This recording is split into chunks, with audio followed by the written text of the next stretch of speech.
Hello everyone. इस video में हम पढ़ेंगे संविधान के भाग 5 के बारे में, पार्ट 5, जिसमें संघ यानी केंद्र के बारे में बताया गया है।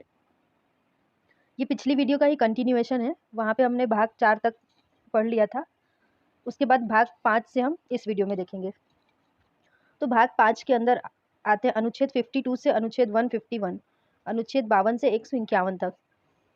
तो इसके इम्पॉर्टेंट अनुच्छेद जितने हैं वो सारे हम देखेंगे। तो अनुच्छेद नंबर 52, अनुच्छेद 52 में राष्ट्रपति का उल्लेख है। अनुच्छेद 52 में किसका उल्लेख है? राष्ट्रपति का उल्लेख है। उसके बाद अनुच्छेद 61, अनुच्छेद 61 में महाभियोग के बारे में बताया गया, राष्ट्रपति पे महाभियोग लगता है। अनुच्छेद 63 उपराष्ट्रपति, अनुच्छेद 63 में बताया गया है उपराष्ट्रपति के बारे में। और 63 के जस्ट बाद 64 है और 65 है। 64 में ये बताया गया है कि भारत के जो उपराष्ट्रपति होंगे वो राज्यसभा के पदेन सभापति होंगे। एंड अनुच्छेद 65 में ये है कि आकस्मिक स्थिति अगर आती है तो राष्ट्रपति नहीं होने की स्थिति में उपराष्ट्रपति ही राष्ट्रपति के तौर पे काम करेंगे। ठीक है। एंड अनुच्छेद 72 बहुत इंपॉर्टेंट है। इसमें राष्ट्रपति के द्वारा क्षमादान की शक्ति का उल्लेख है। मतलब राष्ट्रपति चाहे तो किसी की सज़ा कम कर सकते हैं या उसे पूरी तरीके से क्षमा भी कर सकते हैं। एक बार फिर से रिवाइज कर लेते हैं।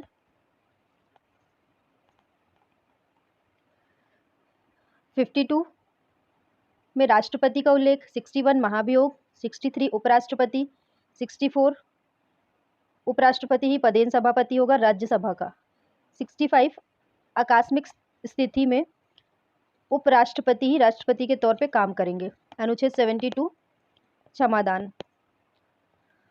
अनुच्छेद 74 में बताया गया है कि राष्ट्रपति को सलाह देने के लिए एक मंत्री परिषद होगी। उसके बाद अनुच्छेद 76 भारत का महान्यायवादी, ये भी बहुत इंपॉर्टेंट है। अनुच्छेद 79 में संसद का गठन है। ये तीनों एक साथ याद रख सकते हैं। 79, 80, 81। 79 में संसद, 80 में राज्यसभा, 81 में लोकसभा। अनुच्छेद 87 में है राष्ट्रपति का विशेष अभिभाषण। अनुच्छेद 108, अनुच्छेद 108 में है संयुक्त बैठक। कुछ दशकों में दोनों सदनों की, दशकों नहीं कुछ दशाओं में दोनों सदनों की संयुक्त बैठक के बारे में अनुच्छेद 108 में बताया गया है। अनुच्छेद 110 धन विधेयक की परिभाषा। अनुच्छेद 120 में वित्तीय विवरण यानी बजट का उल्लेख।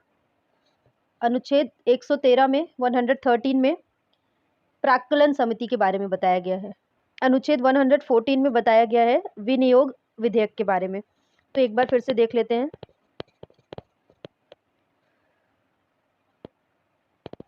(87) विशेष अभिभाषण, 108 संयुक्त बैठक, 110 धन विधेयक, 112 वित्तीय विवरण, 113 प्राक्कलन, 114 विनियोग विधेयक।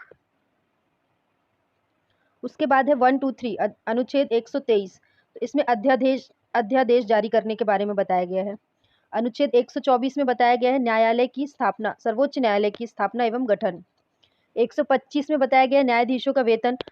अब कोर्ट बनाएंगे तो उनको वेतन देंगे। कार्यकारी मुख्य न्यायमूर्ति की नियुक्ति अनुच्छेद 126 में है। और 127 में है तदर्थ उनके जो मुख्य न्यायमूर्ति के अलावा जो बाकी जज रहते हैं उनकी नियुक्ति के बारे में। अनुच्छेद 148 में बताया गया नियंत्रक एवं महालेखा परीक्षक के बारे में। एक बार फिर से देख लेंगे इसको हम। 123 अध्यादेश, 124 सर्वोच्च न्यायालय, 125 वेतन, 126 मुख्य न्यायाधीश या मुख्य न्यायमूर्ति, 27 में तदर्थ न्यायमूर्तियों के बारे में, 48 में कैग महालेखा एवं नियंत्रक एवं महालेखा परीक्षक। अगला है भाग 6। इसमें है राज्य, 152 से लेकर 237 तक। अब अनुच्छेद 152 में राज्य की परिभाषा दी है कि राज्य है क्या।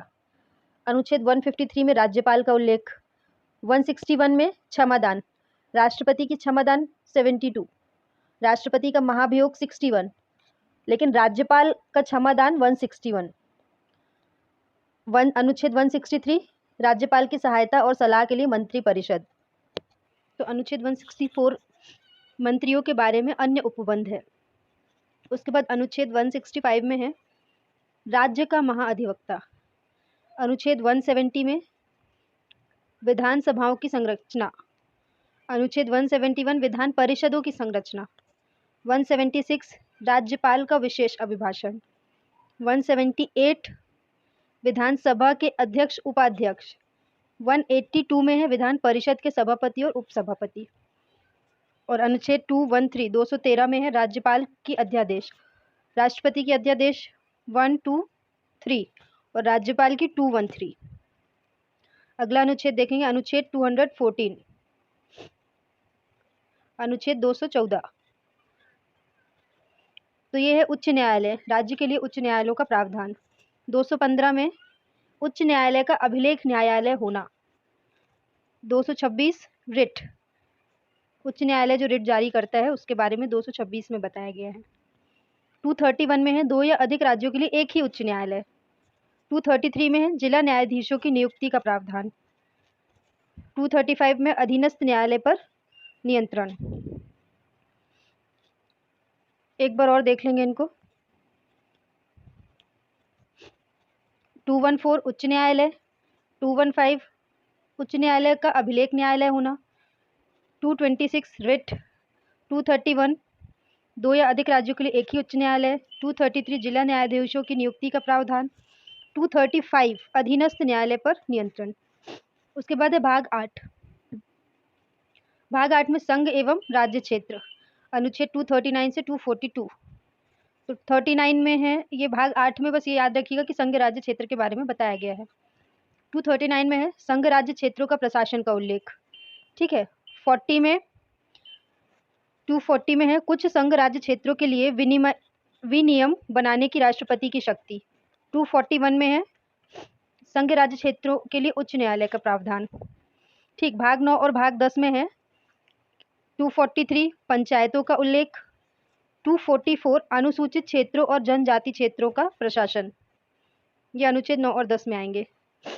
अब सॉरी, अनुच्छेद नहीं, ये भाग 9 और भाग 10 में है। भाग 9 में पंचायतों का उल्लेख, 10 अनुसूचित क्षेत्रों एवं जनजाति क्षेत्रों का प्रशासन। भाग 11 संघ और राज्यों के बीच संबंध। इतना याद रखिएगा कि भाग 11 में संघ और राज्यों के बीच संबंध है 245 से 263 में। भाग 12 में है वित्त संपत्ति संविदाएं एवं वाद, मतलब वित्त संपत्ति से रिलेटेड जितना भी होगा वो भाग 12 के अंदर है। और अनुच्छेद कहाँ से कहाँ तक है? 264 से 300A। तो 266 में क्या है? भारत की संचित निधि, संचित निधि। 267 आकस्मिक निधि। 275 कुछ राज्यों को संघ से अनुदान, कुछ ऐसे पिछड़े राज्य हैं जिनको केंद्र पैसे देती है, तो उसका प्रावधान 275 में है। अनुच्छेद 280 में है वित्त आयोग। ठीक है। 300A में है संपत्ति का अधिकार। ये वही वाला अधिकार है जो मूल अधिकार से हटाया गया था। अब हम देखेंगे भाग 13 और भाग 14 के बारे में। तो भाग 13 के अंदर अनुच्छेद है 312 और 313। तो अनुच्छेद 312 में क्या दिया है? अखिल भारतीय सेवाओं का उल्लेख। ठीक है। अनुच्छेद 313 में दिया है संक्रमणकालीन उपबंध।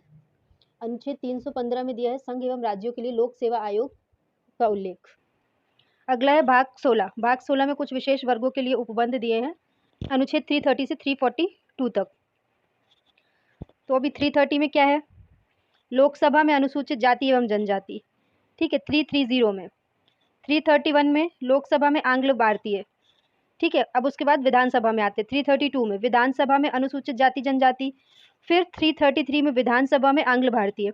ऐसे याद रखिएगा, आंग्ल भारतीय 333 विधानसभा का। तो शुरू कहाँ से होगा? 330 लोकसभा अनुसूचित जाति जनजाति, फिर लोकसभा आंग्ल भारतीय 331, फिर विधानसभा SC ST और फिर विधानसभा आंग्ल भारतीय।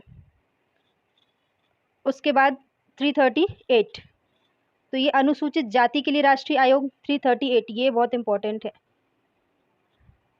338A अनुसूचित जनजाति ST के लिए। 338B OBC के लिए राष्ट्रीय आयोग। 341 में अनुसूचित जातियां दी गई हैं कि कौन कौन सी होंगी। एंड 342 में अनुसूचित जनजातियों के बारे में उल्लेख मिलता है। उसके बाद भाग 17 राजभाषा, अनुच्छेद 343 से 351 तक। इनके भाग याद रखिएगा कि भाग 17 में राजभाषा का उल्लेख है। अब भाग 18 में है आपातकाल से संबंधित अनुच्छेद 352 से 360। तो 352 में है आपातकाल की घोषणा। 356 में है राष्ट्रपति शासन। 358 में है आपातकाल के दौरान अनुच्छेद 19 के उपबंधों का निलंबन। अनुच्छेद 19 जो है बोलने की स्वतंत्रता, प्रेस की स्वतंत्रता, उसका निलंबन हो जाता है, उसके उल्लेख दिए हैं 358 में। अनुच्छेद 359 में है आपातकाल के दौरान भाग 3 पर निलंबन। अनुच्छेद 360 में है वित्तीय आपातकाल के बारे में उपबंध। अब भाग 19 में है प्रकीर्ण, इसका बस भाग याद रखिएगा, अनुच्छेद 361 से 367। भाग 20 बहुत जरूरी है, संविधान संशोधन, अनुच्छेद 368। भाग 21 अस्थायी संक्रमणकालीन और विशेष उपबंध, 369 से 392। भाग 22 में संक्षिप्त नाम प्रारंभ, हिंदी में प्राधिकृत पाठ एवं निरसन, 393 से 335। तो ये थे सारे इंपॉर्टेंट अनुच्छेद एवं भाग। अब भाग 15 में देखेंगे निर्वाचन आयोग, 324 से 329। तो 24 में चुनाव आयोग निर्वाचन के अधीक्षण, निर्देशन और नियंत्रण के लिए जिम्मेदार होगा, मतलब चुनाव जितने भी होंगे उसके लिए चुनाव आयोग जिम्मेदार होगा। 26 में वयस्क मताधिकार, ठीक है, लोकसभा और विधानसभा के लिए निर्वाचन वयस्क मताधिकार के आधार पर होगा। 329 में निर्वाचन संबंधी मामलों में न्यायालय का हस्तक्षेप, न्यायालय के हस्तक्षेप का उल्लेख किया है 329 में। अगला है भाग 16। भाग 16 में कुछ विशेष वर्गों के लिए उपबंध दिए हैं,